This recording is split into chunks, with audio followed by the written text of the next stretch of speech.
Hello everyone, a very warm welcome to StudyIQ. My name is Dr. Mahipal Singh Rathore and I will be discussing the Kargil war with you in this video. Before starting, let me remind you that the pendrive and tablet courses of StudyIQ for CLAT, SSC, Railways and Hotel Management examinations are available on this number. You can call on this number for more details or ordering, or you can visit our website studyiq.in directly and order from there. So firstly, when and where was this Kargil war fought? So the time is from May to July 1999 and the location was Kargil, as the name says. But Kargil, where is this Kargil? I will show it to you in a map.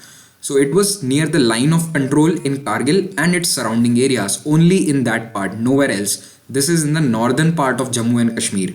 The operation by army is called Operation Vijay and the operation by Air Force is called Operation Safed Sagar. I think you must have heard of Vijay, but Operation Safed Sagar, maybe you guys might not have heard. Please remember this name as well. This is a map of Jammu and Kashmir and this is the Kargil district. I've shown this map just to point out that Kargil is not just a small place, it is the name of an entire district. So there is a town called Kargil somewhere here and then it is the district headquarter of this district of Kargil. So this is Kargil district and then this is Leh district. Both of these combine to form Ladakh region of Jammu and Kashmir. So this entire thing is Ladakh. This is Siachen Glacier, the shaded portion, and this is the line of control. Okay, and this is Gilgit-Baltistan region of Pakistan occupied Kashmir. And the Kargil war was fought mainly only in this sector. That's it. Nowhere else. Only in this region along the LOC. Here you can more clearly see this is Kargil and this is Leh, this is Srinagar and these are Gilgit and Baltistan areas. So initially what happened in this region was that in 1947 the northern part of Jammu and Kashmir remained under the occupation of Pakistani army, so it became Pakistan occupied Kashmir and the southern area was under India's control, so that came under the state of Jammu and Kashmir. So basically the northern areas of Jammu and Kashmir, they were divided by this LOC in 1947 during the first Kashmir war. In 1999 the prime ministers of both the countries, in India Atal Bihari Vajpayee and in Pakistan it was Prime Minister Nawaz Sharif, they both signed the Lahore Declaration. So if any of you remember this very famous bus journey by Mr. Atal Bihari Vajpayee taking along Devanand, Shatrughan Sinha and other famous personalities for peace, and he led a delegation via this bus, and this, when it was also called as bus diplomacy. Okay, and this is Prime Minister Nawaz Sharif. So what were the fine points of this Lahore Declaration? Okay, it was signed in February of 1999, only few months before the Kargil war. So at that time in 1998, both the countries, India and Pakistan had become nuclear powers. India had tested its nuclear weapon for the second time and Pakistan for the first time. So in 1999, firstly they decided to avoid nuclear arms race and that any kind of accidental operational use of nuclear weapons will be avoided. It means that if you are testing any nuclear weapons, it must not be seen as an attack. Okay. Also avoid non-conventional and conventional conflict. What does this mean? Simply avoid war. Okay. Then the third thing they agreed upon was that all the disputes between India and Pakistan, including Kashmir, will be resolved peacefully between ourselves. We will solve it via talks and we will not involve any third party. So basically it was just an old pledge from Shimla Agreement that was carried on. If you want to know more about Shimla Agreement, you can watch the 1971 war video. I have covered the Shimla Agreement in that. Finally, they decided that we will have confidence building measures, or CBM. This term you will come across in many international relations and diplomacy articles, especially in the newspaper editorials. So what exactly are these confidence building measures? So for example, during this time, India and Pakistan said that we will inform each other if we are firing any kind of missiles. So if India is testing its Agni 5 or Agni 4, they will officially inform Pakistan right before testing that we are firing our Agni 4. It is only for a test and it is not going to attack you. Otherwise, they can think that it is an accidental use or an operational use against us. So they can also fire their missiles So such kind of misunderstandings have to be avoided, and for that we will have communication channels, and we will inform each other of all kinds of missile tests that we are conducting. Another thing is that we will have our Director General of Military Operations. It means senior army commanders. They will meet every year, and our foreign secretaries will meet every year, and such kind of dialogue will continue. Also, the BSF commanders, they also meet up with the Pakistan Rangers, and they decide upon some mutual things. They exchange prisoners and so on. So these are some confidence building measures that were solidified by this Lahore Declaration. Now, few months after Lahore Declaration, only after 3-4 months, Kargil war started. So, what were the events that led to this war? Now, while Prime Minister Nawaz Sharif and the government were talking with the Indian government and building a peace, the Pakistani army had some other things on their mind. Between February and May, basically in the winter of 1998 and 1999, they occupied all the high altitude Indian posts along the LOC. Usually what happened was that, have a look here, this is the kind of line of control posts that are there in the Kargil region. You can see here there is a post right on the top of a mountain, and there is nothing over here. It is very hard to survive here in winters. It is impossible, not hard, it is impossible to survive. The temperatures go to minus 40 degrees in areas near Kargil, especially in Dras. Okay, and here also you can see what tough conditions our Jawans are facing over there on the posts, on the forward posts. So every year during winters, these kind of posts were vacated by both Indian Army and Pakistani Army. Have a look at this map. So such posts are located all along the LOC. So here there are Pakistani posts, and here there are Indian posts. So both these sides the army is vacated, and they went below in the valleys, okay, so that they could survive the winter months. And again, when the temperatures went higher, that is in the spring and the summer months, they again came and occupied these posts. This was happening since many years. It was an yearly occurrence. But what happened was, right before the spring months, from February to March to May, the Pakistani army and it is still a controversy who were they, whether they were Mujahideen, they were tribal fighters, or they were disguised Pakistani army units. They occupied those higher posts of not only Pakistan side, they also occupied the Indian posts. Okay, Pakistan initially said that we have nothing to do with this. They are Mujahideens, they are freedom fighters of Kashmir, and they are fighting for independence and so on. They did not accept that we are supporting them, or they did not take any kind of responsibility for this occupation. Okay, so by the time Indian army got to know about it, it was very late. They were informed by some local shepherds. They informed the army, and then army sent its own patrols. Those patrols found out that yes, all the posts have been occupied. And what security risk these high posts had for India was that India's crucial road link, National Highway 1D, that connected Srinagar to Leh, and it runs almost along the LOC, it could be targeted easily from these posts. Have a look at it in this map. This is Srinagar, this is Leh, and this is the National Highway 1D. Here is Kargil. So you can see it is running very nearby to the LOC. This is the LOC, the purple colored line. So if you are occupying Indian post on this Indian side, okay, you can directly target, you can directly attack, use artillery guns to shell this National Highway 1D. And what are the consequences? Kashmir Valley is cut off from Ladakh region, and if you cut off Leh, you cannot supply Siachen here. Siachen is situated somewhere around here. You cannot supply Siachen, and this was the ultimate aim, that India's control over Siachen should be removed and to capture Siachen. And also another thing was, this war can bring India to the table. They can negotiate with more power if they have control over Siachen. That was the ultimate aim of the Pakistani army at that time. So this highway was very crucial, not only because of security of Ladakh, but also army's own logistics. Army could supply weapons, troops, armaments, everything, food, everything went through this highway. So if they could attack this highway directly sitting on those high mountains, they could stop anything reaching from Kargil or areas like Dras, Batalik here. So this is the importance of NH1. So as I explained, the major aim was to sever the link between Kashmir and Ladakh and cause India to withdraw from Siachen Glacier, so that a negotiation settlement could be achieved on the overall Kashmir dispute.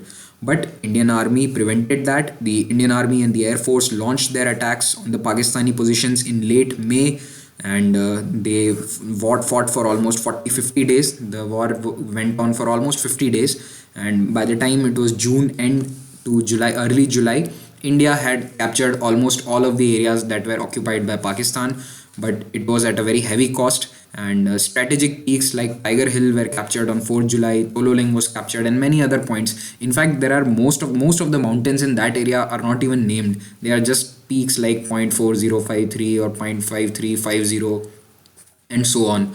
But all of these were captured at a great cost. Why? Because see, these are the mountain, here is the Pakistani occupied post. Indian army had to attack from the ground below, and they had to go up a slope.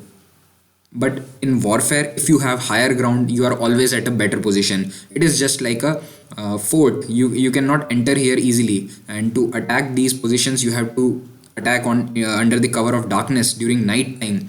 And the temperatures during night time, even in summer months, went up to -10 and -15 degree in these areas, because they are very high. They are at altitudes of 4,500 meter or 5,000 meters. So this was very difficult, and most of the attacks happened in night time. And but Indian Army still fought bravely, and they captured all of these posts with the help of Indian Air Force as well.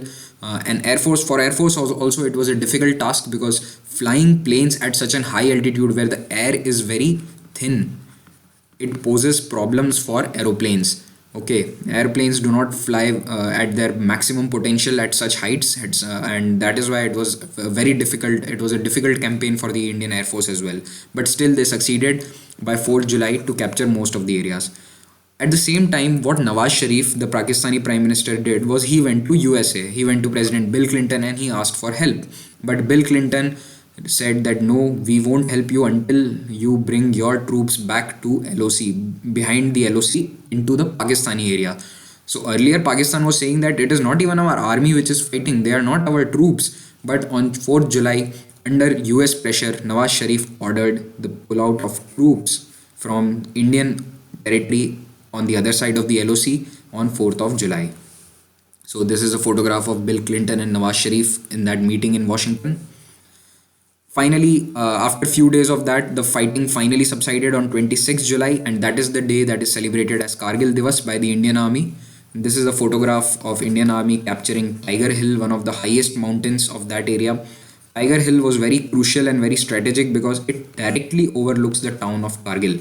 If Pakistan or India whoever occupies the Tiger Hill, they can directly target the town of Kargil, where Indian Army has a big presence. The entire Indian Army cantonment is located in the town of Kargil.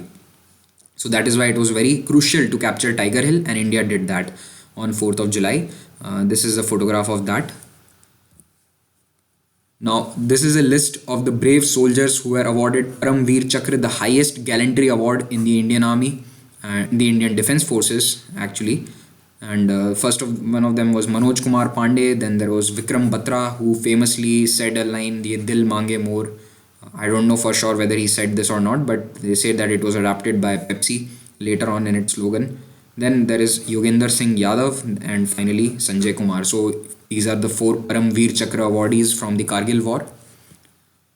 Another aspect of this war was the use of Bofors. For the first time, India used its Bofors gun in a war. Okay, they were bought in the 1980s, and there was a big scam during the buying of these Bofors guns. You might have heard about the Bofors scam, but these guns brought victory to India. They helped a lot because this is an artillery gun. Okay, this is a Bofors gun. It is an artillery gun, and it was very helpful during the Kargil War. Also, Israel helped India with ordnance and armament, and also UAV, that is unmanned aerial vehicles, which we today know as drones. They are today known as drones. Okay, so it was a very crucial time because India was at the brink of finishing its resources, and it was very difficult for us to procure armaments at such a short notice. But Israel helped us, and it was a very unique fact because up till then, India had always voted in favor of Palestine during all the issues in United Nations. But after this Kargil war, when Israel came to India's help when we needed them the most, India has developed a favorable relationship with Israel, and that has continued till this date. Another instance was it is said that USA refused India help regarding GPS. Okay, GPS is the global positioning system. Today, every mobile phone has this, but earlier it was not so. It was a very sought after technology, and this GPS could provide you the exact location of checkposts, of army posts, and wherever the Pakistani army operating bases are. So this GPS was refused. USA said that no, we won't provide you access, we won't provide India access to this GPS system so that you can use it against Pakistan. And this is considered one of the reasons that after this, India decided that we will develop our own GPS. And after that, we started our Indian Regional Navigation Satellite System, the IRNSS. And you need to know how many satellites are there in the IRNSS. You can comment in the comment, if you know this, please comment in the and tell me how many satellites are present in the IRNSS system. And you also have to tell me the name, the abbreviation that is given to it. Okay, now I will talk about the aftermath of this war. So in July, this war ended, and there were elections in September and October in India. The Atal Bihari Vajpayee government, the NDA government, came to power again by winning 303 seats, absolute majority in the 13th Lok Sabha. And this government functioned for the entire 5 years. Okay, and this was in October 99. On the other hand, in Pakistan, the exact opposite thing happened. Democracy stopped. Democracy was overthrown by military dictatorship. General Pervez Musharraf, who was the head of the Pakistani army, who had planned this entire Kargil war, he staged a coup d'etat against PM Sharif on 12th of October 1999. Also, after this, there was a huge backlash in Pakistan over the Kargil blunder. In Pakistani civil society, in Pakistani military circles, in Pakistani government. In fact, it still continues to be a big issue in Pakistani politics. There has been a long ongoing blame game since the past 14-15 years that who was actually responsible for this blunder. This is Prime Minister Sharif and this is General Pervez Musharraf. So they have both blamed each other. Okay, General Musharraf says that Nawaz Sharif went to USA and he bowed down before America and he ordered our troops back. He should not have done that. That led to the downfall in morale of the army and we lost because of him.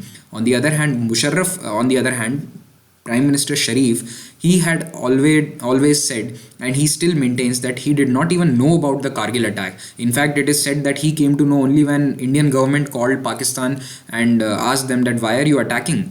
Okay, from India he got to know that we have attacked in Kargil. So according to him, this Kargil attack was entirely planned by General Musharraf and only few close top generals of the Pakistani army who were very close to Musharraf, only they knew about it, and this was entirely Musharraf's blunder. In fact, Pakistani army, as I already told you, they did not even accept that our soldiers are fighting. They said that they are mujahideens. Pakistani army has got nothing to do with the Kargil war, and they even refused to accept the bodies of their own soldiers. They were disguised. They did not fight in the army uniform. They fought in the civilian dresses. But later on, after almost 11 years in 2010, the Pakistan military has finally accepted. It released a list of 450 something soldiers who had died, and they called them that these are the shaheeds of Kargil war. They are the martyrs of Kargil war, and they commemorated their names. But this was after 11 years, imagine. And also, they did not even officially release the number for a long time. And it has been speculated that somewhere between 500 to 4,000 soldiers of Pakistan died in this war. Prime Minister Nawaz Sharif in an interview said that around 4,000 people were lost. He said that it was the biggest blunder Pakistan had done and we lost almost 4,000 soldiers in this Kargil blunder. So what is the significance of this Kargil war? The first and the most important significance is that it was the only instance in the world, entire world, even till today, it was the only instance where two nuclear capable nations fought each other in open outright warfare. Okay, USA and Russia, USA and USSR, they were nuclear capable since many years, but they had never directly fought each other. They had fought in many proxy wars like Vietnam and Korea, but they had never fought each other directly outright in the open. So this was the only instance. So the entire world watched with bated breath that what will happen. What if India and Pakistan decide to attack each other with their nuclear weapons? What will happen to the world? Will the world see another Hiroshima or Nagasaki? So this was a very tense moment in the entire world politics, not just India and Pakistan. It is said that due to the use of this nuclear threat, the warfare was limited to a very small area. neither did India escalate, neither did Pakistan escalate. And it hadn't happened earlier. In 1971, war broke out on both the fronts. If you remember, in 71, the fighting was started on the eastern front in Bangladesh, but it also started on the western front later on. So this is a unique feature of this Kargil war, limited area of warfare. Then another thing is the high altitude mountainous warfare. Nowhere has fighting gone on at such high altitudes in past many years. As I told you, the heights were 4,000 to 5,500 meters. This was the usual altitude at which the fighting was going on. The temperature during night time reached from -10 to -15 degrees centigrade, and it was very difficult not just to fight, it is even difficult to survive in such temperatures, such chilly conditions. But Indian army, India's brave soldiers, they fought, and they fought at night.